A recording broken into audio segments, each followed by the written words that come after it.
Masechet Baba Kama Daf Samech Gimel. The Mishnah mentioned the law that someone who steals and their thing is found has to pay back double, and that law applies to all items, whereas the repayment of 4 or 5 times only applies to ox and sheep. So now we want to get the derivation of the first law. Shemidat tashlumei kefel noheget vechule. What's the source that a thief has to pay back double if he is discovered? What is the source? Tanu Rabbanan. Al kol debar pesha kelal. Al shor al chamor al se al salma uPerat. Al kol aveda hazar vechalal. Let's look at the pasuk first before we analyze it.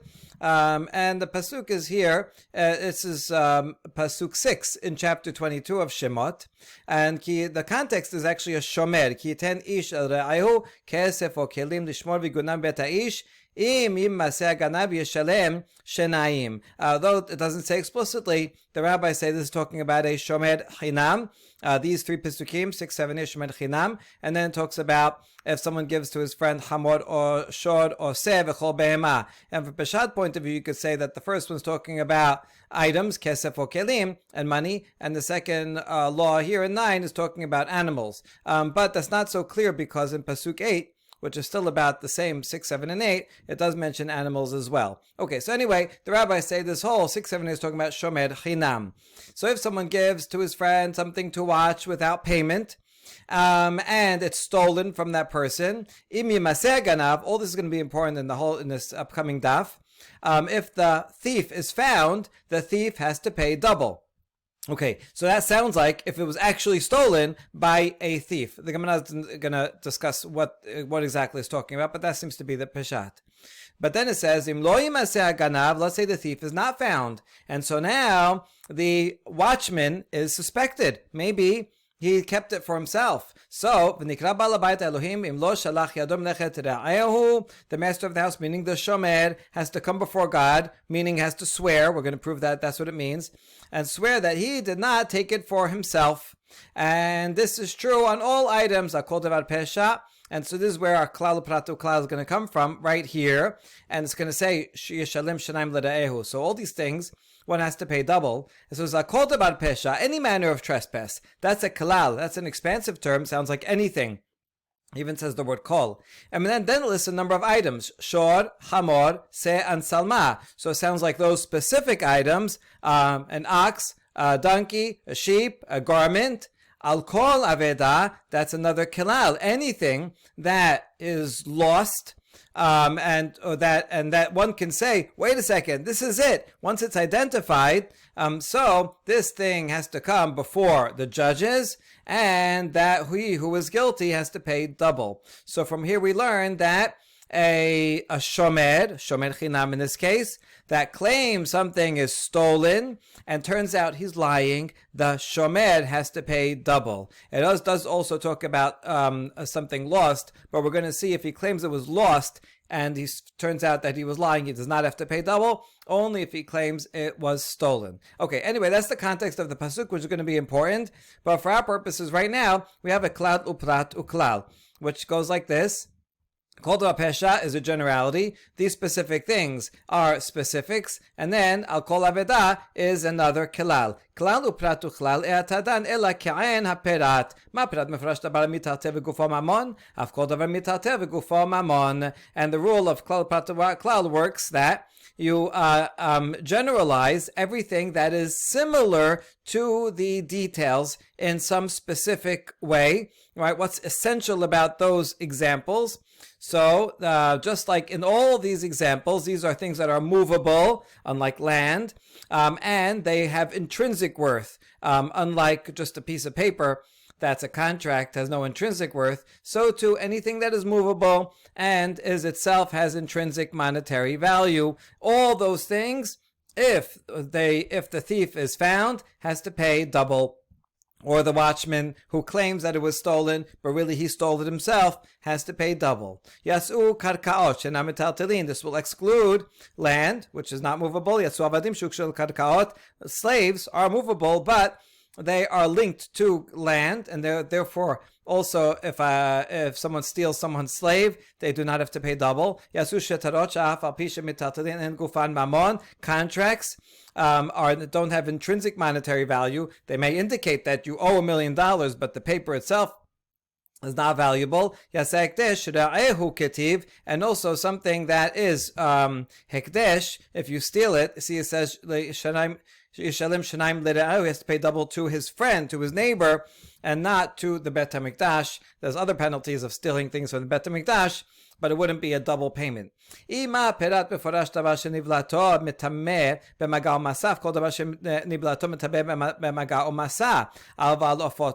and then we say, hold on, how do you know that these are the essential features, something that's movable and has intrinsic monetary value? Because it's something else. The details are items that, if they are dead, their carcass imparts tum'ah to anyone who touches or carries it. That's true of all of the three animals that are mentioned in the pasuk. So maybe we should say that you only have to pay double if you steal any item that imparts tum'ah when you touch it or carry it. Carry it means if you're not touching it, you might be carrying it on top of pillows. Not touching it but still carrying it. If it's a dead animal there, a dead one of these animals, then one is imparts tum'ah. So it's not only these animals, but actually most animals impart tum'ah in this way. So maybe I would think only you have to pay double if you steal these types of animals, but not birds, because birds do not impart tum'ah by touching or carrying. Dead kosher birds only impart tum'ah by swallowing. And non-kosher dead birds do not impart tum'ah. So maybe I would think if I steal a bird, then I do not have to pay double. Well, maybe I see says, wait, can you really say that? Can this be the generalization from the uPerat? It says garment. And garment does not have this law. It does not make someone tameh by carrying. And so that wouldn't fit in. Amri anan bebalech chayim kamdinan. Ema bebalech chayim davar she'en tameh magal masa in davar she'en nivlato betameh b'magal masa la. So no, we answer, no, we're talking about living beings. I know salma, of course. So if clothing, vessels, one would have to pay double. But if you're talking about a category of living beings, then we can put the clothing on the side and notice that the three types of living beings that are mentioned in the pasuk, right, which were Shor, Hamor, and Seh, what they have in common is that they are items that cause tum'ah. So we should say, if it's a live being that one steals, then you only have to pay double if it's something that can cause tum'ah by touching and by carrying, but otherwise not. And therefore, once again, we come back and we should say we should exclude the birds. So can we say that? After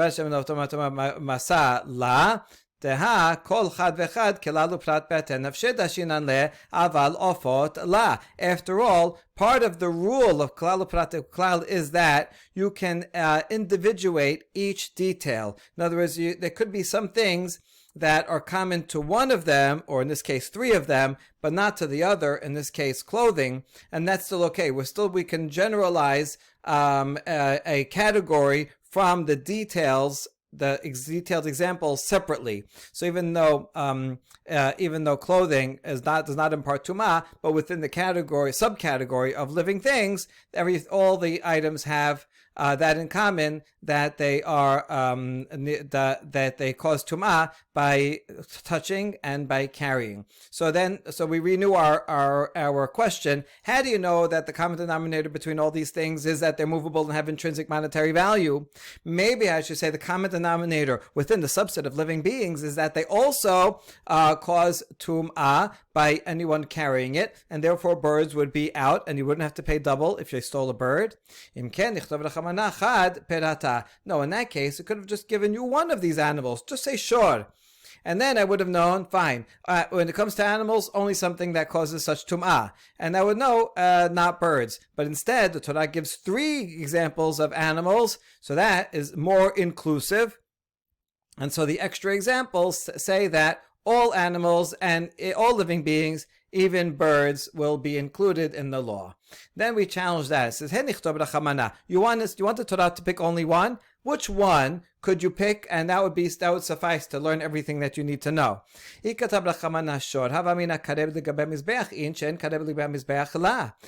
it just has said ox, I would say, only animals that can be sacrificed. Kosher animals can be sacrificed. Those you have to pay double, but non-kosher animals not. So I can't just write shor. Chamor cannot be sacrificed. It's not a kosher animal. But I might have thought, well, what's distinctive about chamor is it's sanctified as the firstborn. So maybe only animals sanctified as the firstborn, you have to pay double, but not others. So I couldn't just write chamor by itself. Okay, fine. I could write shor and chamor, and then I would know that it's not either of these two particulars. But why do I need se also? So se comes to is extra and comes to teach also birds. It's curious that it's saying se to include birds rather than just say birds. But that doesn't matter. This is the way uPerat uKelal works, that you can generalize from all the essential matters, and if there's an extra one that's not adding anything to the essential factor, well then that's going to come to include yet something else. And so here we say it comes to include birds. Often we see that the Gemara, the rabbis know the conclusion before they come into it. There's often an oral tradition of what is included in these categories, and then the uPerat uKelal, they work backwards to fit it into it.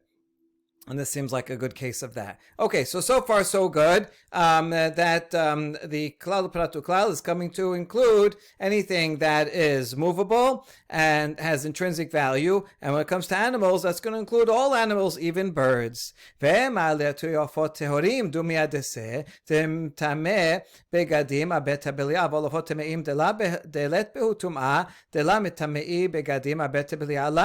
wait a second, I know you have the extra word se, and that's coming to include birds, but does it include all birds? Maybe it's only coming to include kosher birds, like a sheep is also a kosher animal.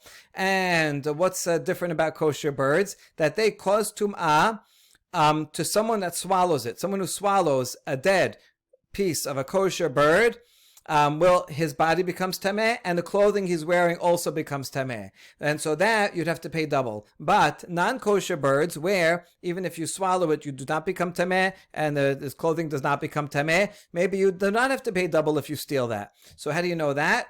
Answer is kol ribuyahu. The word kol here, al kol devar pesha, and there's another word kol, al kol aveda. That comes to include all these things. So actually now we're backtracking and say, you know what? We're not going to read this as a klal uPerat uKelal.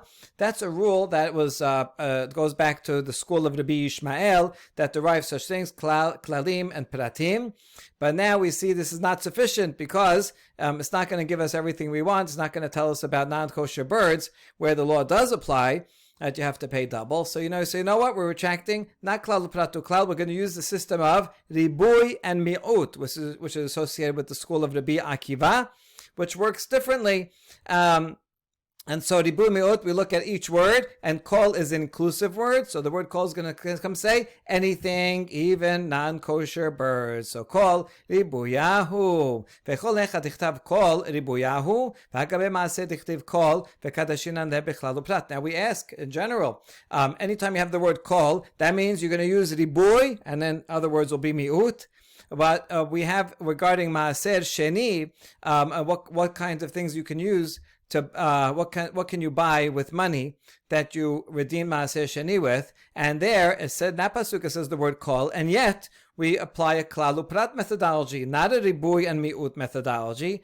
This here is as follows: the Tanya, v'natata kesef b'chol asher taveh nafshecha kelal, b'bakar bason bayan b'shachar perat, b'chol asher tashal nafshecha chaza v'chalal, klal uPerat uKelal e'atadan ela ka'ayin haperat, ma'perat meforash meperi v'gidule karka, avkol meperi v'gidule karka. B'raita says that if you have maaser sheni fruit that you're supposed to bring to Jerusalem and present it to the Kohen, but if you live far away and you can't carry all that fruit, so you can redeem it for money, and you add a fifth, and you take that money and you bring it to Jerusalem, and in Jerusalem you can buy anything you want, and it says the word bechol. That sounds like anything. You could buy a car with it, but then it says, but it gives examples. Bakar, son, yayin, shechar. So those are individual detailed examples. But then it goes and says, kol, anything that you want. So that's a klal. So klal pratu klal, we say, what are the distinctive features, the common denominator of those examples? Those are piri mi piri, produce of produce. In other words, something that comes from, grows from another organism that was also itself alive, and gidule karka comes from the ground. There's not only vegetables and fruits, but also animals that eat from the ground are also included. Animals and vegetables, they also come from living beings before, and they're dependent on the ground. That's true for all these 4 items, and therefore you can buy anything that is like that. But not other things. Here we see, it says the word kol, and yet we apply klal uPerat uKelal and not ribui and mi'ut. So 2 answers. Amre bechol kelala kol ribuyahu. If it says bechol, then we're going to apply klal uPerat uKelal, as it says here bechol, and bechol says it twice. Where it says the word just kol in our pasuk, so that if it just is just kol, we're going to use a ribui. Or another answer. Kol also you can use for klal, meaning a klal uPerat, even if it just says without the bet or the word kol. However, here we're applying a ribui and mi'ut. This example is a particular exception, as we're going to explain.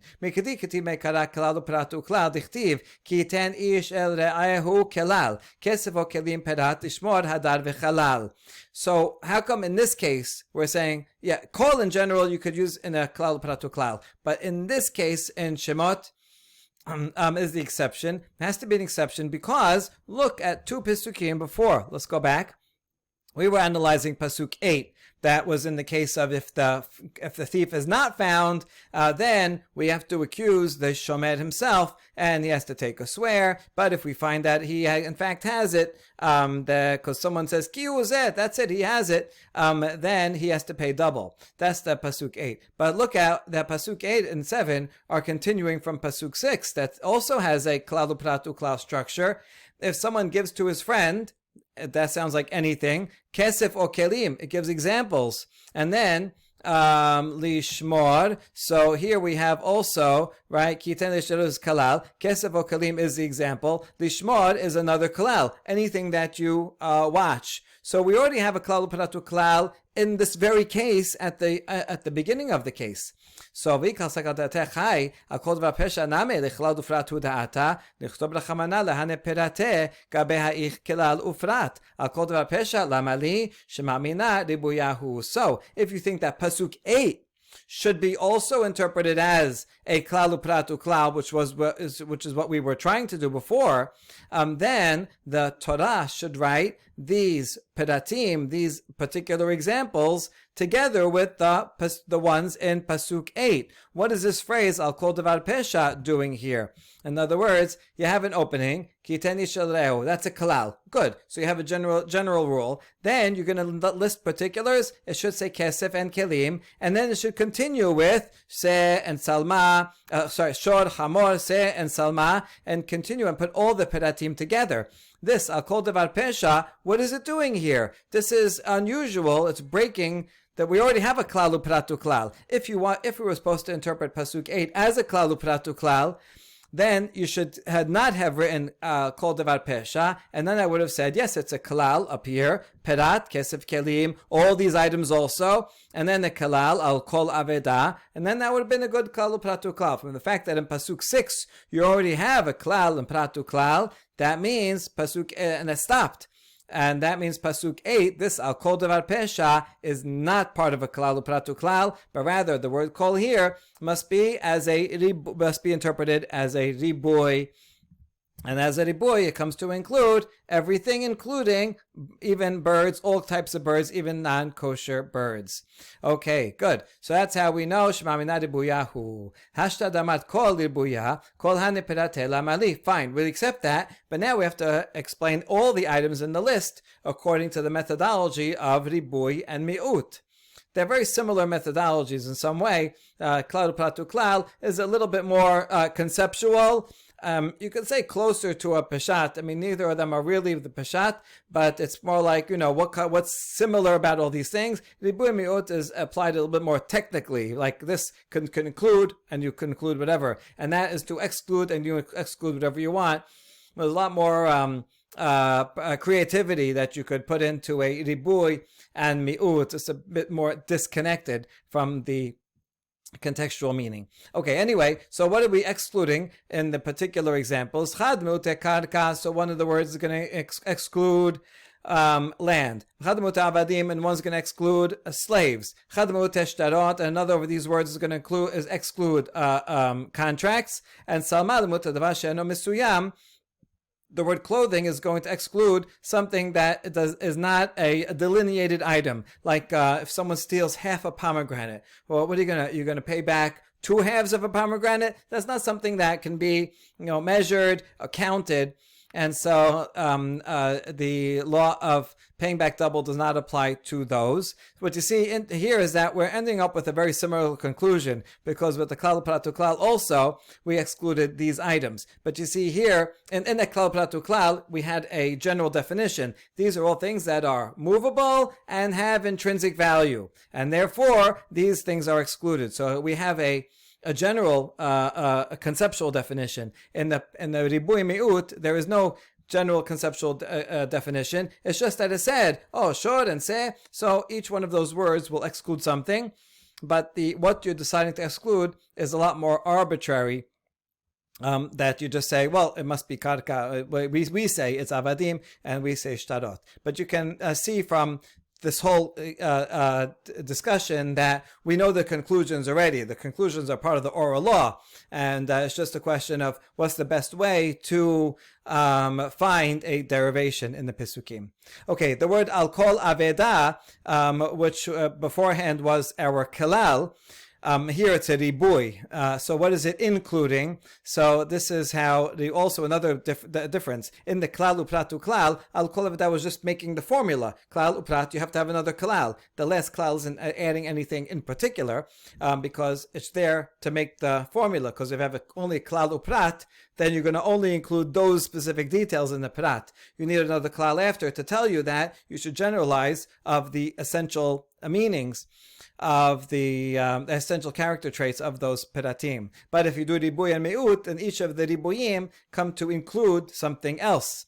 So here, what is it included? Lichad Rabbi Chiya bar Abba, Amar Rabbi Chiya bar Abba, Amar Rabbi Yochanan, hato'en ta'anat ganav, ba'aveda mishalem tashlomei kefer shene'emar al kol aveda asher yomar. This comes to include the statement of Rabbi Chiya bar Abba and then Rabbi Yochanan that a finder who claims that something is stolen. In other words, I'm walking in the street, I find someone's wallet, and then I instead of giving it back to its owner, I say, what wallet? No, I had the wallet, but it was stolen, right? Yeah, I found your wallet, but it was stolen. So I claim it was stolen, and it turns out I'm lying, and I actually kept it for myself.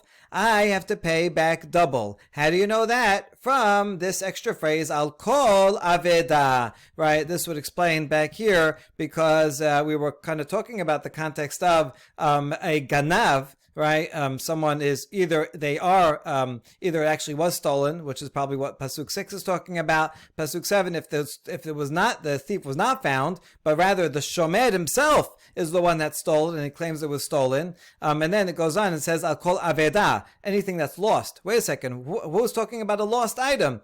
So that's why Rabbi Yochanan here says, this is kol aveda is coming to include someone who finds a lost item and then pockets it for himself, but claims that it was stolen, and turns out to be lying, and he was actually the one that stole it. He also has to pay double. That's what we learned from this extra phrase over here.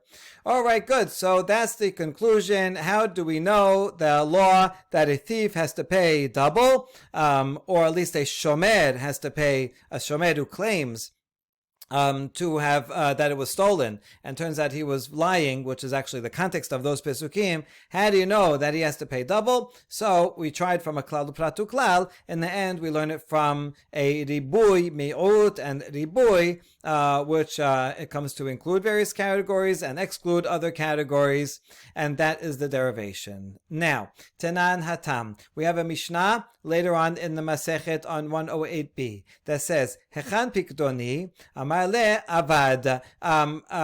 Someone gives me something to watch, and he says, where is my deposit? I say, sorry, I lost it.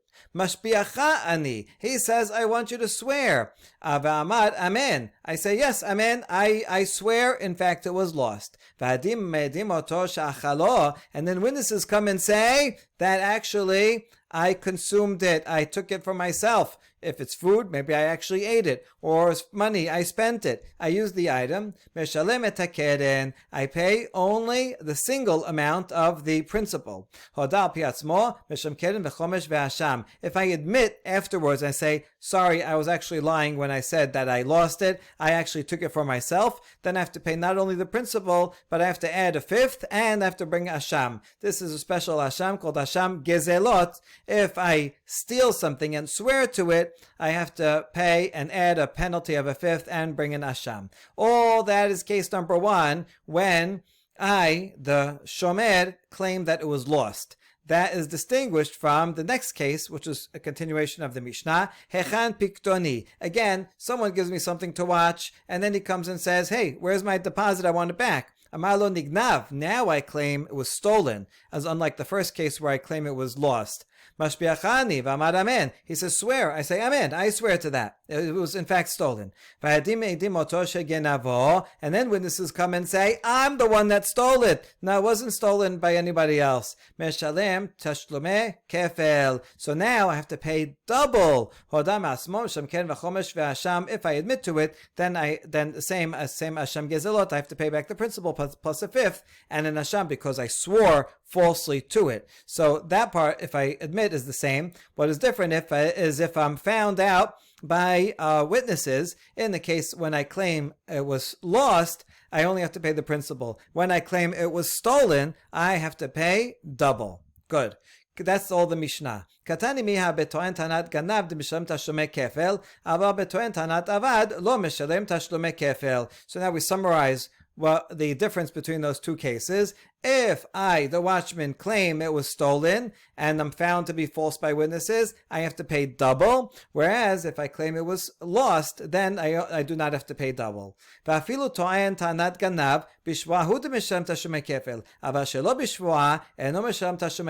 furthermore, even if I claim it was stolen, I only pay double if I also swore to that. But if I didn't swear, he says, where is it? I stolen. Swear to it. I don't want to swear. And then it turns out I'm lying. I do not have to pay double. Good. All that is right there in the Mishnah, but the Gemara very nicely explains it further.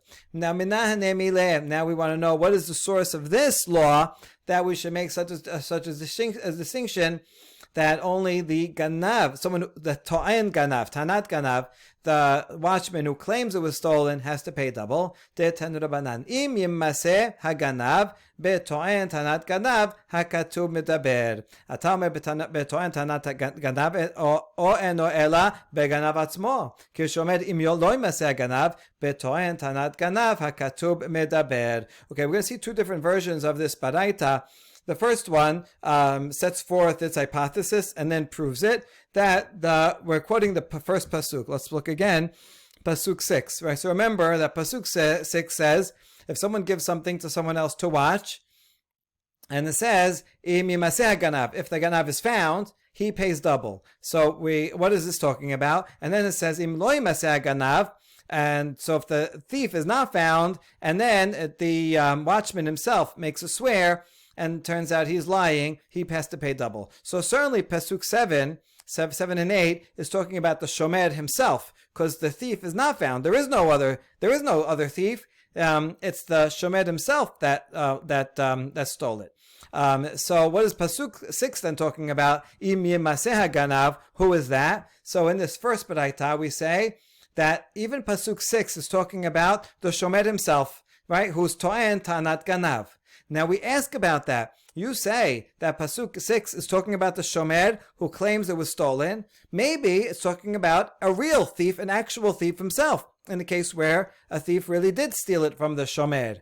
And then the Midrash here rejects it and says, no, look at the next pasuk says, if it's not found, so that's clearly talking about a shomer who claims it was stolen. And since pasuk 7 and 8 are talking about a shomer who claims it, and they're all part of one law, so pasuk 6 must be also be talking about that. According to this first baraita, all three pasukim, 6, 7, and 8, are all talking about the shomer who is to'en, who claims that it was stolen. Okay, that's reading number 1. Now, reading number 2, which I think is closer to the Peshat. Tanya idach, im yimaseh haganab beganab asmo katu medaber. Here we're starting off with the thesis, and we're going to prove that that the first pasuk 6, if the thief was found, that's talking about an actual thief that stole it from the shomer. And if he's found, he has to pay double. Wait a second. How do you know that this is talking about a thief? Maybe it's talking about a shomer who claims it was stolen. I mean, after all, the beginning of the pasuk starts talking about someone who gives something to someone to watch, and it was stolen. So maybe it's talking about the shomer who stole it himself. Yeah, but the next pasuk 7 says, if the thief is not found, that means it's the shomer himself who claims falsely that it was stolen. That's pasuk 7. Therefore, pasuk 6 must be talking about a different case. Pasuk 6 talking about where the thief himself stole it. That's the second version. So to summarize, the second version, which sounds like the Peshat, is that 6 and 7 are talking about two different cases. 6 is where it actually was stolen and he has to pay double, and 7 says then, if he claims it was stolen but really he took it for himself, then the shomer also has to pay double. That's the second baraita. The first baraita says no, it's all talking about the shomer. Good. Now we're going to analyze each one. The kula al mamihat im lo yimaseh haganav betoen tanat haganav ketib. May mashma amarava im lo yimaseh kema she'amar ela shu asmo genavo yeshalem shanaim. Now according to either baraita, they both agree that pasuk 7, if the ganav is not found, there is no third-party ganav, that pasuk is talking about the shomer himself who claims that it was stolen. How does it mean that? Rava says, im lo yimaseh, precisely what it says. No other thief is found. Rather, who was the thief? The shomer himself was the thief. He has to pay double. So that's it. That's the answer. That's the source that a shomer who claims it was stolen, but it turns out he was lying and he stole it himself, has to pay double. We learned it for sure from pasuk 7 and 8. Okay, min the land b'shvua. Wait a second. How do you know that he only has to pay double if he swore to the fact? The Tanya v'nikra ba'al habayit ela Elohim lishvua. Atam esba'onu ela ladin. Nemar shlichut yad lemata v'nemar shlichut yad lemala. Malalan lishvua afkan lishvua. So how do you know that's talking about a swear? Because look at pasuk 7. It says v'nikra ba'al habayit el Elohim. The owner of the house, meaning the shomer, has to come before. How does it mean to come before God? So this often means judges, and that he didn't that he didn't put his hand and take himself. Now it doesn't say the word swear explicitly here, but compare pasuk 7 to pasuk 10. Pasuk 10, 9 and 10 is talking about a shomer sachar, a shomer who's paid. And here it says explicitly, Shavuat Adonai tiheh ben shenehem. They have to swear. Imlo shalach yado b'mlechet reo, swear that he did not send his hand, meaning steal that which he was meant to watch. So here it says, Imlo shalach yado, same words as in pasuk 7, just like in pasuk 10. It says explicitly a swear, so too we can assume in pasuk 7, it's talking about a swear. Okay, good. So that's how we know that you only have to pay double. The shomer only has to pay double if he not only claimed it was stolen, but also swore to the fact and was found to be lying.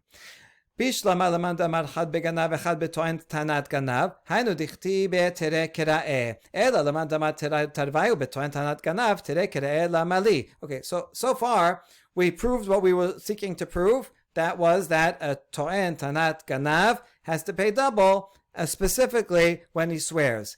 We finished that. But now that we mentioned these two baraitot, these two different readings, we're going to compare them and see which one's better. So we understand, according to the one who says that the pasuk 6 is talking about an actual thief, and pasuk 7 and 8 are talking about a shomer who claims it was stolen. That's why you have two different pasukim. You have two different cases, right? And it makes sense because here pasuk 6 says he has to pay double. That's the ganav himself if he's found, and if he's not found, it's the shomer himself that stole it. He has to pay double. Good. So he's talking about two different cases, right? Im yimaseh, im lo yimaseh. But if you say that pasuk 6 is also talking about the shomer who claims it was stolen, so then why do I need another case? What does that mean? Im yimaseh, im lo yimaseh. It's all talking about the same person. What is this added pasuk coming to teach? Amri chad lemeute ta'anat avad. One of these pesukim is coming to actually exclude the shomer who claims it was lost, right? Remember, back in the Mishnah that we just quoted, it says, shomer only pays double if he claims it was stolen and is lying. But if the shomer claims it was lost, and it turns out it was not lost, he stole it for himself, he does not pay double. So how do you know that? What's the source of that? We never derived that yet. We didn't give a derivation of that law of the Mishnah just yet. So here it is. Now, although it doesn't say it, it actually says twice the same law. This is talking about a thief, he has to pay double, and this is also about a thief who has to pay double, and both of them, according to this reading, are talking about a shomer who claims it was stolen. So you have the same law twice. Well, here's another rule. Ribuy acharibuy me'ut. If you have something, you're adding something, and then adding it again, you're actually detracting something. It's like a double negative makes a positive. Here, a double positive makes a negative. And so one of these, or the being an extra one, if any one of these by itself, I would have learned that a shomer who claims it was stolen has to pay double. But from the fact that it adds another one says, it means only a shomer who claims it was stolen has to pay double. But if the shomer claims that it was lost, then he does not have to pay double. That's how we know that law. Okay, good. Ulman de'amar chad beganav v'chad betoin tanat ganav dela miyatar lemutet avad minale mi ganav haganav. Okay, according to the other reading, the second baraita, that says pasuk 6 is talking about a regular thief, a third-party thief who took it from the shomer. And then pasuk 7 and 8 is talking about a shomer who claimed it was stolen. So now there's no extra pasukim. I need both of them. So how do I know that a shomer who claims it was lost does not pay double? And the answer is from the ha'yedi'ah on the word ganav. It says it twice, haganav, and here haganav, meaning only, the ha'yedi'ah is limiting. Only the shomer who claims, it would be this one here, only the shomer who claims it was stolen, because this pasuk 7 is talking about the shomer, this is talking about the third party. So this one, im lo yimaseh haganav, only if he claims it's a ganav, but if he has to pay double, but if he claims it was lost, he would not have to pay double. According to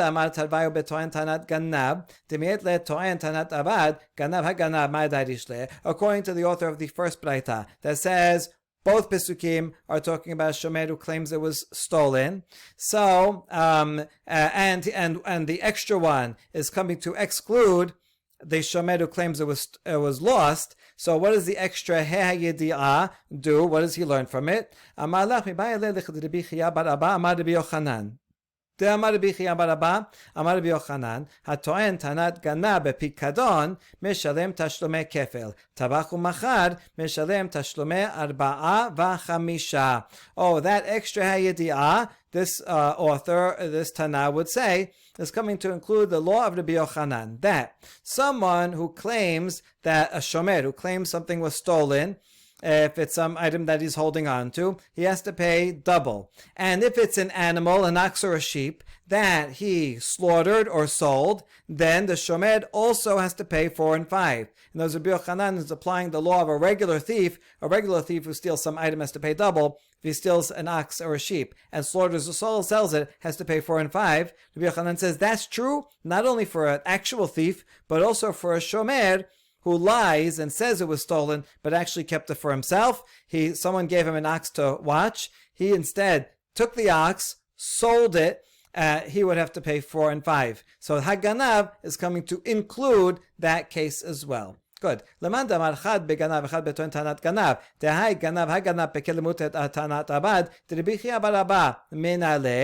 back according to the author of the second braita that says Pasuk 6 is talking about an actual thief. Pasuk 7 is talking about a shomer who claims it was stolen. And the extra hayidiyah comes to exclude a shomer who claims it was lost. So this law of Rabbi Chia Bar Abba, that shomer also has to pay 4 and 5, where is he going to derive it from? Because he already used hayidiyah for something else. He says, I'll learn it from a hekesh. Hekesh is where two laws are put back to back. In this case, Pasuk 6 is talking about a general thief. And this is talking about a shomer who claims it was stolen. So look, since they're back to back, we can apply the laws of one to the other. Just like a regular thief who steals an ox and sells it has to pay 4 and 5, so too a shomer who claims it was stolen and steals an ox and sells it, he would also have to pay 4 and 5, and you can't refute a hekesh, a juxtaposition. Okay, fine. We answered all the questions according to the second author of the second braita. Ganav asmo mina le. So, but according to the one who says that both Pasuk 6 and 7 and 8 are talking about a shomer who claims it was stolen. Fine, now we only know that a shomer who claims it was stolen has to pay double. But how do you know that a regular thief, not a shomer, someone that just comes, breaks into your house in the night and takes something and is found, how do you know that he has to pay double? Right? Because all the Pasuk 6, 7, and 8 are only talking about a shomer who claims so. Oh, I know. Simple. I'll learn from a kal vachomer. If someone, a shomer, who claims it was stolen, but it wasn't actually stolen, he just kept it for himself, has to pay double, then all the more so, someone who actually steals has to pay double. That sounds like it would be a good kal vachomer, but the problem is, dayoda ba min adin liot kanidon, mala bishvoaf kan bishvoa. But there's a law of dayo. When you learn a kal vachomer, you cannot learn anything from you cannot add any laws that are not in the source. If the source law is limited, then the destination law is also going to be limited. And so in this case, if you're going to learn it from a shomer, remember, a shomer only has to pay double if he swears to it. So then you're going to say that a thief only has to pay double if he swore falsely that he didn't steal it. That's not true. That's not the law. A thief, once he's caught, has to pay double. He doesn't have to have sworn falsely to it, and so we would not come to the right conclusion if we only learn from a kal vachomer. Instead, nafkale midetana de bechizkiya yomar shor ugneba ve'akol bichlal. Instead, we're going to learn it from a baraita from the school of Hizkiya, who has a derasha on this pasuk, and it's really this pasuk itself that is the answer, and that's from here. Here we're talking about b'machteret, right? A thief comes in the night, and it says, if we find the stolen item in his hands, whatever it is, mishor hatzeh hayim shenayim yishalem, he has to pay double. That's where it's from. This is talking about a thief. So I don't need 6, 7, and 8 to tell me about a thief. 6, 7, 8 is all about shomer that claims it was stolen, and pasuk 3 is talking about a thief. Now, Chizkiah is going to go into detail about this pasuk, about why does it have to mention geneva and shor and chamor and seh. Why does it mention all of these details? And that will bring us into the next daf. So we'll start with this braita, but the actual derivation, according to this, the author of the first braita, is that there's a whole pasuk that says that's talking about a regular thief who has to pay double. Baruch Adonai leolam. Amen ve'amen.